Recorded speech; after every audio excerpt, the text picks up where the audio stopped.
দিয়ে তার সামনে এসে তার কণ্ঠে আল্লাহর এই কিতাবের কথা শুনতেন। সমুদ্রের মাছগুলা ওই কণ্ঠের আওয়াজ যখন আসে, মাছগুলা পর্যন্ত সাগরের কাছাকাছি চলে আসতেন। সুবহানাল্লাহ। এমন মুজিজা দান করেছিলেন দাউদ আলাইহিস সালাম।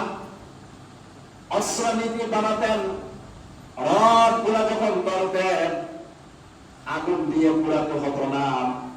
তিনি যখন হাতে ধরতেন, হাতে ধরার সাথে সাথেই হাতের মধ্যেই গলে যাইত, গলে গিয়ে ওইখান থেকে দিয়ে তিনি অস্ত্র তৈরি করতেন। বলেন সুবহানাল্লাহ।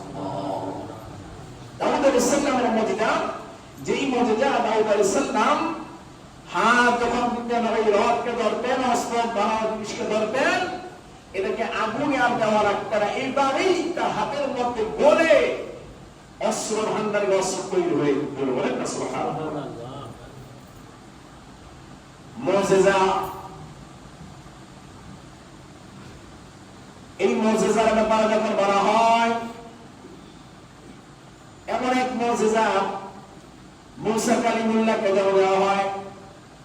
হাতের যে লাঠিটা ছিল, এই লাঠিটা যখন ফালানো হইতো, এই লাঠিকে যে নির্দেশ করা হইতো, ওই নির্দেশ অনুযায়ী ওই জিনিসটা হয়ে যাইত।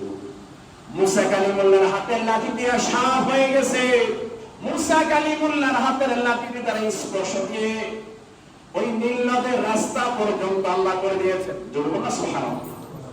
এই মুজিজা ঈসা রুহুল্লাহ, তিনি যখন কোন অন্ধ মানুষকে দেখতেন, অন্ধ মানুষের চোখ গুলা যখন বুলাই দিতেন, চোখের সামনে যখন হাত দিয়া বুলাই দিতেন, ওই অন্ধ ব্যক্তি সাথে সাথে তার চোখ খুলে যাইত, তিনি দেখতে পারতেন। যে বলেন না সুবহানাল্লাহ।